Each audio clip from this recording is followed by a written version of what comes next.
সেপ্টেম্বরে বলিউড অভিনেত্রী দীপিকার কোল আলো করে আসবে ছোট্ট অতিথি। মাতৃত্বের স্বাদ পেতে যেন তর সইছে না নায়িকার। ৩৭ বছর বয়সে প্রথম সন্তানের মা হতে চলেছেন রণবীর ঘরণী। বয়স, প্রেগন্যান্সি কোনো কিছু নিয়েই যেন চিন্তিত নন দীপিকা। সিনেমার শুটিং থেকে শুরু করে নিয়মিত যোগব্যায়ামে ভরসা রাখছেন অভিনেত্রী। কালকির প্রচারে হাই হিলে হেঁটে পুলিশদের কটাক্ষের মুখে পড়েছিলেন দীপিকা। পাত্তা দেননি তবু মা। নিজের এবং হবু সন্তানের শরীর স্বাস্থ্যের প্রতি বিশেষ নজর রয়েছে তার।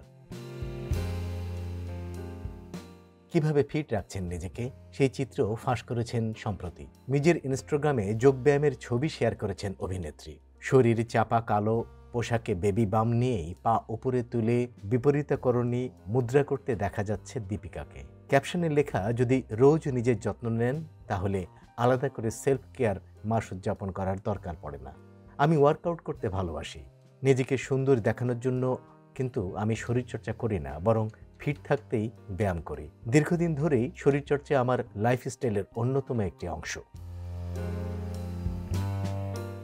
এর সঙ্গে যোগব্যায়ামের নির্দিষ্ট পদ্ধতিটির কথাও শেয়ার করেছেন রণবীর ঘরণী। সঙ্গে এই মুদ্রার উপকারিতার কথাও লেখেন দীপিকা। অন্তঃসত্ত্বা অবস্থায় এই মুদ্রা করতে গেলে অবশ্যই একটি কুশনের সাপোর্ট নেওয়া দরকার বলে জানান দীপিকা। এই মুদ্রা পায়ের ফোলা যন্ত্রণা কমায়, পেশির যন্ত্রণায় উপকারী, পা, কোমর কিংবা শরীরের নিচের অংশের ব্যথায় খুব উপকারী। অন্তঃসত্ত্বা স্ত্রীর শরীরচর্চার পোস্টে প্রতিক্রিয়া দিতে ভোলেননি রণবীর সিং। কমেন্ট বক্সে তিনি লেখেন, ম্যাজিকের মতো কাজ করে। শুধু রণবীর নন, ভক্তরাও বিভিন্ন প্রতিক্রিয়া জানিয়েছেন সেই ছবিতে।